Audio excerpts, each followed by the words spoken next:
One of my favorite things is to be at Cape Spear, and it's the most eastern part of North America, and to stand there and to watch the power of the waves. You can take the girl out of the bay, but you can't take the bay out of the girl.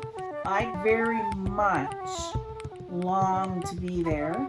The community, the lifestyle, I miss it terribly.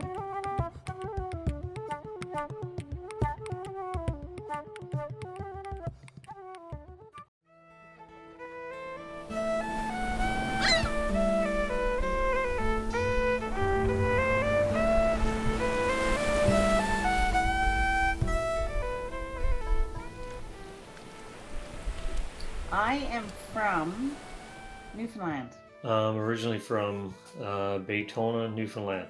I grew up in Mount Pearl, St. John's area.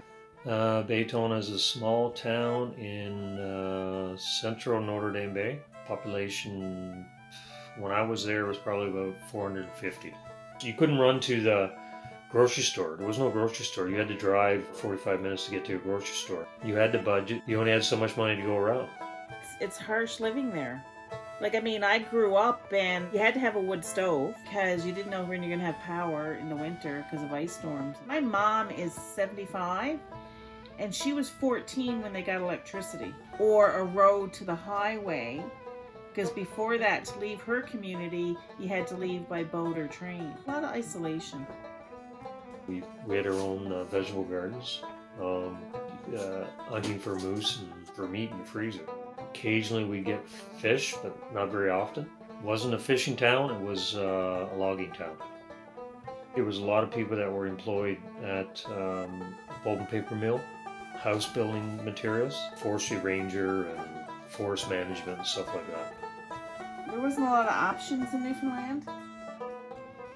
Women were supposed to learn how to cook and clean and, maybe get a job as a bank or a secretary or a nurse.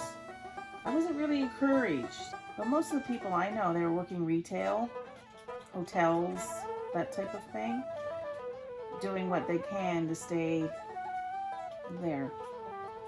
In Baytona itself, everybody went somewhere else. Like everybody, if you were a logger, you drove 45 minutes away and stay in the logging camps and come back on the weekends.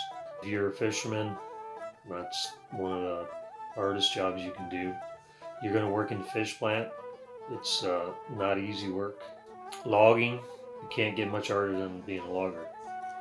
Most people did not, that I'm aware of, didn't have jobs. They were either going to university or schooling, but otherwise they were unemployed. So I guess to stay in Newfoundland, you gotta decide what sacrifices you made. It was only because they didn't want to leave Newfoundland.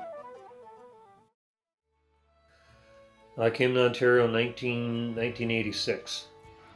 I left when I was 17. I joined the military. It was the mid to late 80s. It was interesting. It was one of the ways that you could get free training because, there wasn't a lot of options in Newfoundland. And a lot of people in Newfoundland joined the military because, it paid for education. And then when you got out, it was valuable training. I came to Toronto because my sister was here. My brother was coming to Ontario, so I decided to hitch a ride with him and come up and check things out and see if I could find a job. It was before the recession hit. And so, you could land in Toronto one day and the next day have 2 job offers. Actually, I got a job right away, so it was pretty busy. I lived in Scarborough. It wasn't downtown Toronto, it was on the outskirts of Toronto. Go from a population of 450 to 450,000. Total culture shock for me. It was shocking to me. Getting from one place to another place, trying to figure out the bus schedule. I think my first employer was pretty lenient with me because for the first week, I probably showed up late every day. I can remember landing in Trenton, Ontario, and then going across the 401 across the Greater Toronto area, and I have to drive this big truck, and it was terrifying. My only consolation is that the truck was big enough, if I hit anything, I would just go over it. I doubt that I would someday. I might retire back there, as in you go back 3-4 months a year, but otherwise, no. If I went back, it would have to be in the St. John's area. And the big thing for me, the reason I didn't get homesick, is because I had a lot of siblings here, and it was family. You know, my children are up here. My parents are here. My sister's here. You can't go back. Everything has changed. Daytona itself, I think, is a dying community, unfortunately. There's no kids in town. When I went to school, the school that I went to, the bus was packed with 50, 60 kids. That same bus now picks up 2 kids. Mostly everybody that's back there now is retirement age. The government is encouraging everybody to move to the bigger towns, like they've always done in Newfoundland. Because you live in a rural town, you don't have access to emergency services quite as readily as you would in some of the bigger towns. The government will say, because there's not enough people in this town, why are we going to plow the road in the wintertime? So then if they make a decision like that, then you're going to have more people that are going to say, well, we can't stay here this winter. There's not a whole lot on to go back there.